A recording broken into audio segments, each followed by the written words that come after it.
இப்படி பிடிச்சி இழுத்தோன்னா சரசரம் வந்துங்க. ஐஸில் ஊறின மீன்னா உரிச்சா உரிக்க முடியாது.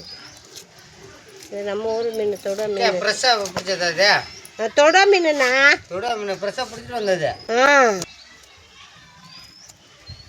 பழைய நான் போகிற நேரத்துக்கு மீன் வாங்க முடியல.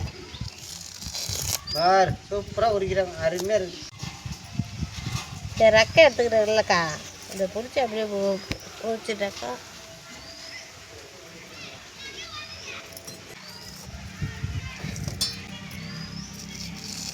பிடிச்சி விடுத்தா சரசரன்னு வந்துடும்.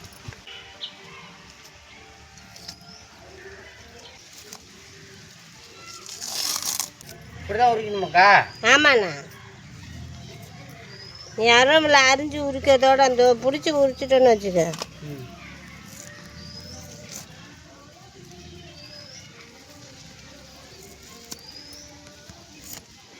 இப்படி பிடிச்சி இழுத்தோன்னா சரசரன்னு வந்துடுங்க. கரெக்டாக வந்துடுது. ஒரு பிடிச்சி இழு, அவ்வளோதான், சூப்பராக வந்துச்சா. எந்த இடத்துல வச்சு உரிக்கணும்னு கரெக்டாக பார்த்துங்க.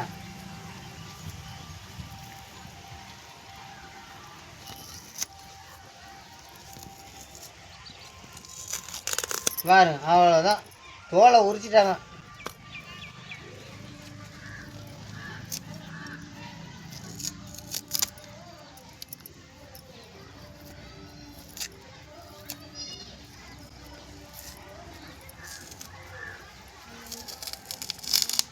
பாருங்க, சூப்பராக உரிக்கிறாங்க.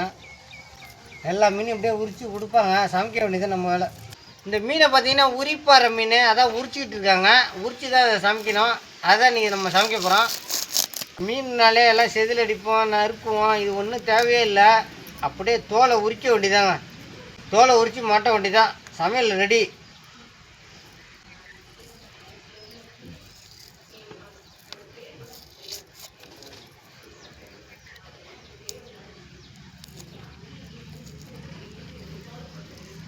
என்னக்கா புளிச்சா? உரிச்சிட்டியா? சூப்பராக உரிக்கிறியா? உரி. இது கை வழுக்காமல் மண்ணை தொட்டுக்கிட்டு இந்தமாரி உரிச்சோன்னா சூப்பராக உரிக்கலாம். இதுதாங்க மேட்ரே, வேறு ஒன்றும் கிடையாது. மீன் சுத்தம் பண்ணால் இந்த மாதிரி தான். பாறை மீன்லாம் இப்படி தான் சுத்தம் பண்ணணும்.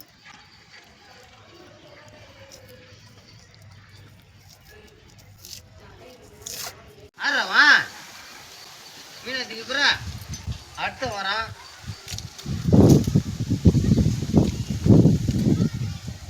பின்னாடி ஒருத்தன் வரான் பாருங்க, மோசமான அளவா. என்னடாண்ணா தண்ணி குடிக்க போங்க. தண்ணி குடிக்காதாங்க போ.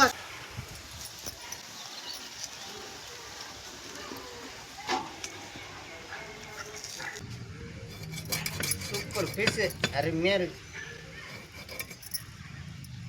போடுங்க. அது அடிவாழ நறுக்கி எடுக்கணும்.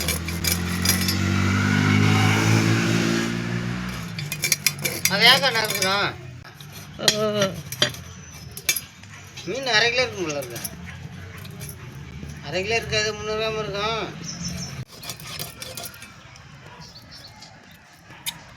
தலையை வெட்டி குடலை எடுக்கிறோம்.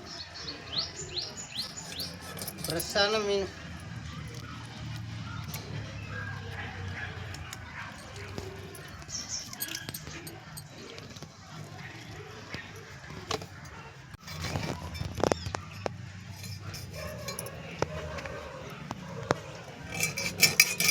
பார்த்த மீன் கொடுன்னு சொல்லி கேட்குமா?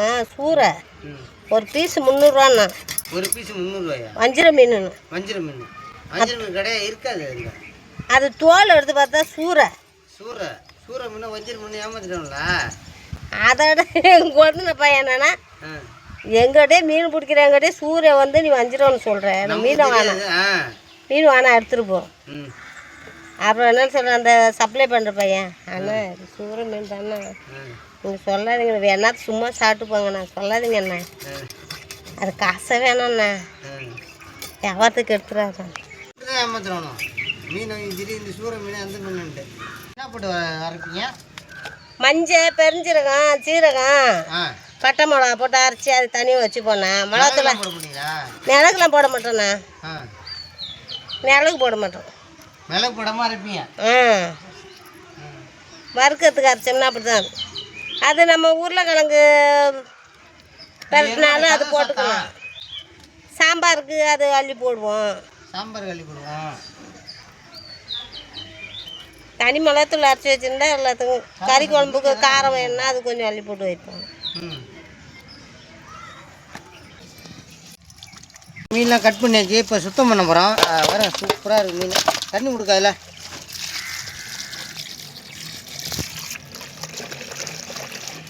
சுத்தம் பண்ணி அள்ளி போடு.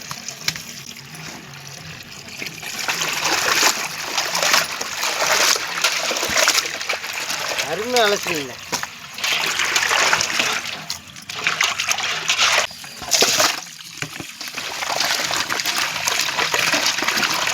யாக்கா அந்த மாதிரி உரசணும்? உரசனா தான் அந்த வெள்ளை உள்ளதெல்லாம் போடணும். வெள்ளை உள்ளது போகுமா? உரசு உரசு.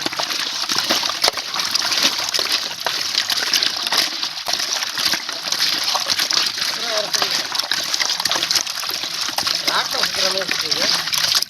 அது தண்ணி பிடிமா தண்ணி பிடிமா.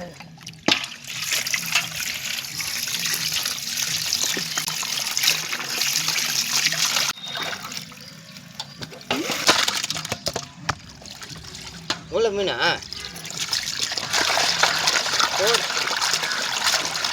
ராட்டம் சுற்றுறாங்க பாருங்க. அருமையாக சுற்றுறாங்க ராட்டணும்.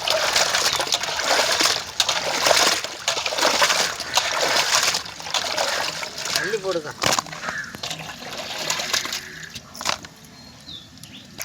மீன் ஆஞ்சா இந்த கருப்பாக இருக்கிறத அது ரத்தம், மீனோட ரத்தம். அதை எடுத்துட்டோம்னா கவுச்சடிக்காது, சுத்தமாக இருக்கும். கவுச்சடிக்குன்னு சொல்கிறாங்களே, நல்லா அது சுத்தமாக கழுவுனா எந்த மீனுமே கவுச்சடிக்காது.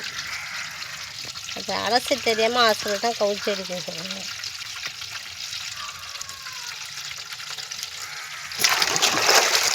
மீன் தான் சத்தை, கறியெலாம் சும்மா. மீன் தான் பெஸ்ட்டு. மீன் தான் சாப்பிடணுமாக்கா? ஆமாம், சுகர் ப்ரெஷர் உள்ளவங்க எல்லாமே மீன் சாப்பிட்டா எந்த பிரச்சனையும் இல்லை. கொழுப்பாக உள்ள மீன் சாப்பிடக்கூடாது. இந்த மீன்லாம் சாப்பிடும். கொழுப்பாக உள்ள மீன் என்ன மீன் தான்? இந்த பாறை மீன் இதெல்லாம் அவ்வளோதான் இருக்காது. அது இந்த செங்காலா அதெல்லாம் சாப்பிடக்கூடாது, சுகர் ப்ரெஷர் உள்ளவங்க. அதில் கொழுப்பு இருக்குமா? இதில் எதுவுமே இருக்காது. இதில் கொழுப்பு இருக்காது, இருந்தாலும் அந்த மீன் மாரி இது இருக்காது. இது காணாங்கத்தை அதெல்லாம் சாப்பிட்லாம். காணாங்கத்தை மீன் பாறை சாப்பிட்லாம். பாறை சாப்பிட்லாம். வேறு முள் மீன் எல்லா மீனும் சாப்பிட்லாம். முள் மீன், முள் இருக்கிற மீன், முள் உள்ள மீன் எல்லா மீனும் சாப்பிட்லாம். மீன் ரெடி. சமைக்க ஆரம்பிக்க போகிறோம். பரங்கிக்காய் மீன் குழம்பு வைக்கிறதுக்கு தேவையான பொருள் பார்க்கலாம்.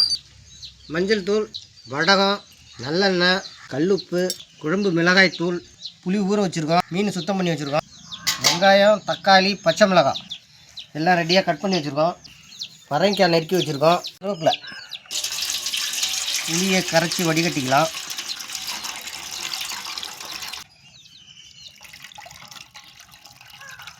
கல்லுப்பு சேர்த்துக்கலாம், குழம்பு மிளகாய் தூள் சேர்க்குறோம், புளி, குழம்பு மிளகாய் தூள், உப்பு எல்லாத்தையும் நல்லா கரைச்சிக்கலாம்.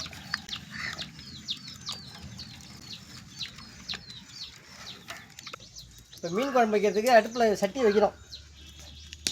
வானலில் வச்சாச்சு. நல்லெண்ணெய் சேர்த்துக்கலாம். எண்ணெய் நல்லா காஞ்சிடுச்சு. வடகம் சேர்த்துக்கலாம். கம்மன் இருக்கும் மீன் குழம்பு.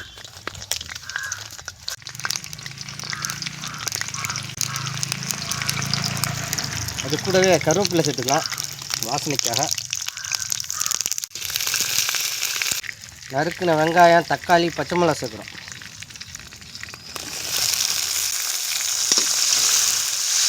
நல்லா வதக்கிக்கலாம். ஒரு 2 டீஸ்பூன் மஞ்சள் தூள் சேர்த்துக்கலாம்.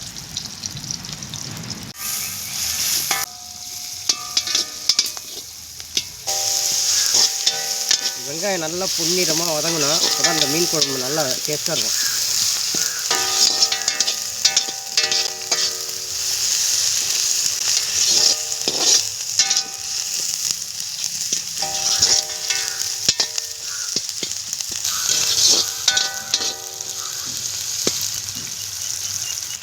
வெங்காயம் நல்லா வதங்கிருச்சு. கரைச்சி வச்சுருக்க கரைசலை சேர்த்துக்கலாம். புளி, மிளகாய் தூள், உப்பு போட்டிருக்கோம்.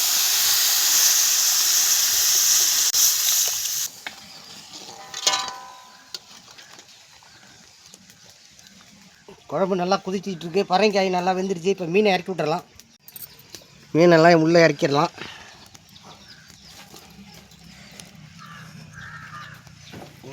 பரங்கிக்காய் பாறை மீன் குழம்பு ரெடி ஆகிட்டுருக்கு.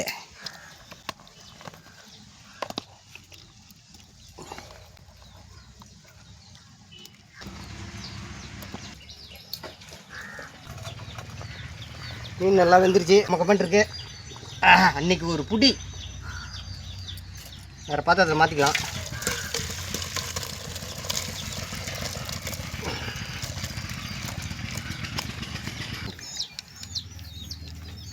அருமையாக பரங்கிக்காயோட மீன்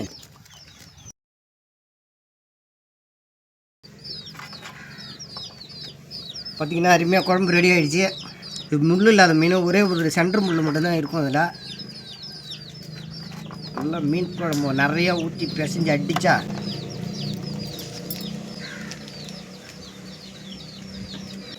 பரங்கிக்காய் நல்லா வெந்திருக்கு. வேறு மீன் நல்லா பொசன்னு வெந்திருக்கு. நைஸாக இருக்குது. மீன் அருமையாக வெந்திருக்கு. ஆஹா, இந்த பரங்கிக்காய் போட்டு இந்த மீன் குழம்பு வச்சதும் அப்படியே ஒரு விஷயம் இருக்குங்க. இந்த வீடியோ உங்களுக்கு பிடிச்சிங்கன்னா லைக் பண்ணுங்கள், ஷேர் பண்ணுங்கள், கமெண்ட் பண்ணுங்கள், மறந்துடாமல் சப்ஸ்கிரைப் பண்ணுங்கள். பாய்.